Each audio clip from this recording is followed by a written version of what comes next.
Before his death, Johnny Carson was more than just the king of late-night television. He was a man whose opinion could make or break careers. Millions knew him as the charming, quick-witted host of The Tonight Show, the man who could make anyone laugh or feel at ease in his presence. But behind the smiles and the laughter, Carson had strong opinions about performers, and not everyone earned his respect. In fact, there were a handful of artists he openly disliked, people he clashed with or simply could not stand to share the spotlight with. So, in this video, we're going to reveal the 5 artists Johnny Carson reportedly hated the most before his death. These weren't casual dislikes. These were individuals who, for one reason or another, earned Carson's private disapproval or professional frustration. Born in Corning, Iowa, in 1925, Johnny Carson grew up in a time of great change. The world around him was full of radio shows, black and white television, and vaudeville acts. As a boy, Carson discovered a fascination with performance and communication. He was drawn to the ability of entertainers to hold an audience's attention, to make people laugh, to make them think, sometimes all at once. That early curiosity became the foundation of a career that would eventually span more than 3 decades. After high school, Carson attended the University of Nebraska, studying radio and speech. His college years coincided with World War II, and like many young men of his generation, he was drafted into the Navy. Those years shaped him in unexpected ways. He learned discipline, timing, and the importance of observation, skills that would later become critical on the stage of The Tonight Show. Even in uniform, Carson found ways to entertain his fellow sailors, hosting impromptu shows and honing the skills that would define his television career. When the war ended, Carson returned to Nebraska and resumed his studies. But radio, the magic medium of the era, called to him.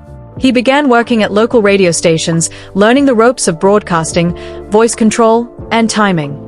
He quickly earned a reputation for being quick-witted, charming, and endlessly adaptable. Carson wasn't content to remain a small-town broadcaster. He wanted to reach audiences across the nation.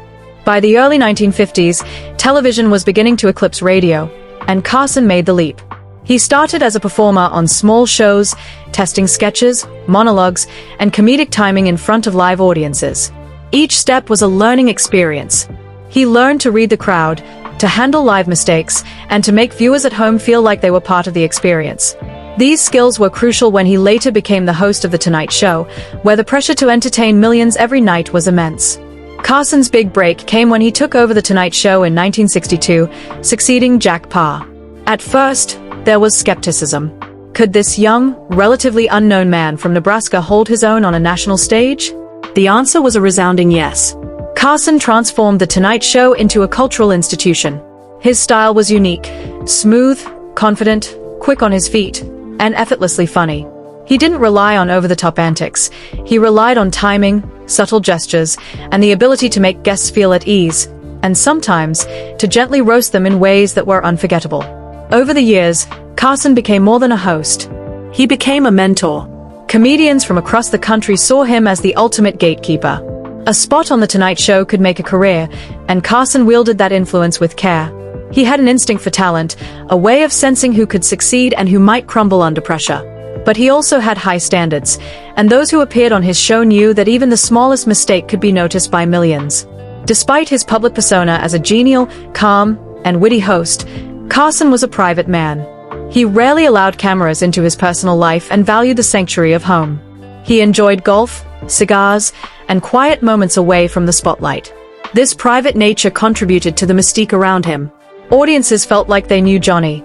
But the truth was, much of his life was lived quietly, out of view.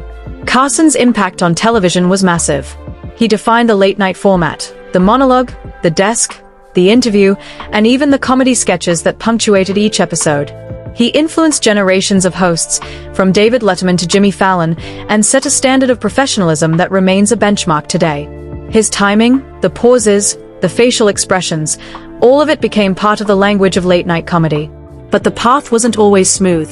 Early in his career, Carson faced challenges, from skeptical network executives to the pressures of nightly live television. He learned to trust his instincts, to refine material until it felt perfect, and to handle criticism with grace. He also faced personal struggles, including difficult marriages and the intense scrutiny that came with fame. Yet through it all, he maintained a sharp mind and a dedication to his craft. By the 1970s, Carson was not just a late-night host. He was a cultural icon. Millions tuned in nightly, advertisers competed for slots, and his influence reached far beyond television. He had the power to make or break careers, to define public opinion in subtle ways, and to leave an indelible mark on American culture. Every gesture, every joke, every pause became part of the national conversation. Carson's approach to interviews was also revolutionary. He had a way of making celebrities comfortable, drawing out candid moments, and revealing sides of them audiences rarely saw. He could be charming and funny, or probing and direct, depending on the moment. That versatility made him a master interviewer, a skill that many have tried to replicate but few have mastered. And yet, despite all the fame, awards, and influence, Carson remained a private and surprisingly humble man. He valued simplicity in his personal life, often retreating to his home in California to unwind. He surrounded himself with family and close friends, maintaining connections that were important to him even as the world watched his every move. The story of Johnny Carson isn't just about success. It's about influence, timing, and the balance between public and private life. It's about a man who could make millions laugh, who could mentor the next generation of comedians, and who became a defining figure in television history. He left a legacy that continues to shape late-night television, comedy, and American entertainment decades after his final show. And while his career was filled with laughter and accolades, there were always moments behind the scenes, private opinions, personal tastes, and preferences that remained largely unknown. Those elements of Carson's personality reveal a man with strong convictions, high standards, and a clear vision of entertainment, all of which contributed to his lasting impact on television and culture. Before his death, Johnny Carson reflected on his life and career, the choices he made, the people he worked with, and the moments that defined him. His insights, his discipline, and his relentless pursuit of excellence shaped not only his own journey but also the paths of countless others who followed in his footsteps. Johnny Carson may have been the king of late-night television, the face millions trusted for laughter and conversation, but behind the charm and wit, he was a man with strong opinions, especially when it came to music and performance. While most people remember him for his humor, timing, and mentorship of comedians, Carson had his dislikes. Some of these were public, others whispered in interviews or recounted by colleagues, and they show a side of him most fans never knew. The first artist on that list was Tony Bennett. While Bennett was a talented singer, Carson reportedly clashed with him on style and approach. Friends and insiders said Carson found Bennett overly theatrical at times, and he was frustrated when performers didn't connect with the audience in a way that felt natural. He admired talent, but he valued authenticity above all, and Bennett's polished, controlled performances sometimes rubbed him the wrong way. This wasn't a feud in the headline sense, but a clash of sensibilities that Carson never hid from close associates. Next was Liberace. Liberace was flamboyant, over the top, and adored by millions, but Carson's view was different. He respected the musician's skill but criticized the constant showmanship, the glitter, and the spectacle. To Carson, television was about connection, timing, and subtlety, not ostentatious displays. On a few occasions, he reportedly refused to book Liberace or questioned whether his performances fit the tone of The Tonight Show. While Liberace was a media darling, Carson's private disdain showed that he judged artistry not by popularity but by his own strict standards. Third on the list was Suze Orman, the financial guru who, surprisingly, earned Carson's criticism. While not a traditional artist in the sense of music or film, Carson had several tense interactions with Orman on talk show circuits.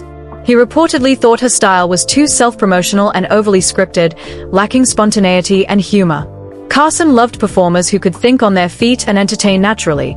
Anyone who felt manufactured or inflexible risked his disapproval. The fourth figure Carson reportedly disliked was Waylon Jennings.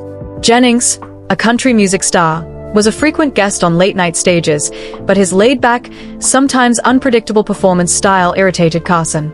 Sources suggest that during rehearsals and tapings, Jennings clashed with the crew and producers, testing limits in ways that Carson didn't appreciate.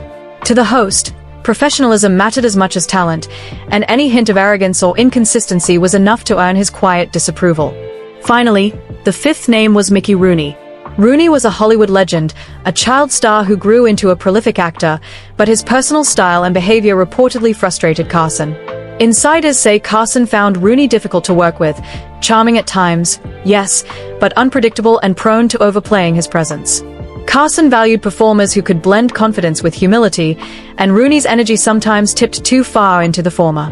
Their disagreements were never fully publicized, but those close to Carson noted a clear tension whenever Rooney appeared in proximity to him. These 5 names show a side of Johnny Carson few people saw. While the world remembers him as a genial, funny, and approachable host, privately he had a sharp eye for what worked and what didn't. He demanded authenticity, timing, and professionalism.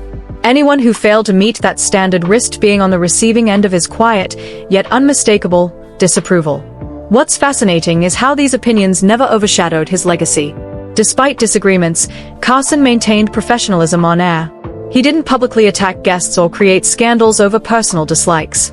He kept his critiques private, discussed them with close colleagues, or simply chose not to book someone again. That restraint is part of what made him a master of television. He could be honest about his preferences without letting personal feelings disrupt the show. The moments that tested audiences and the performers he disliked all point to one truth: Johnny Carson's genius was in balance. He had an unmatched sense of timing, an instinct for entertainment, and a clarity about what worked for him and his viewers. And while his dislikes occasionally made headlines in whispers, they never stopped him from producing some of the most memorable television in history. The artists he reportedly hated were part of a bigger story, one about a man who demanded excellence, who valued authenticity over fame, and who understood that television, comedy, and performance were as much about restraint as they were about talent. Johnny Carson remains an icon not because he was universally loved by every performer, but because he remained true to his own standards, no matter the pressure or the celebrity around him. Even decades after his passing, these stories continue to fascinate. Fans debate whether his dislikes were justified, whether some clashes were personality-driven, and how much of his private critiques shaped the careers of others. For anyone studying television history, Johnny Carson's opinions, even the ones he rarely voiced publicly, offer insight into the mind of one of the greatest entertainers of all time.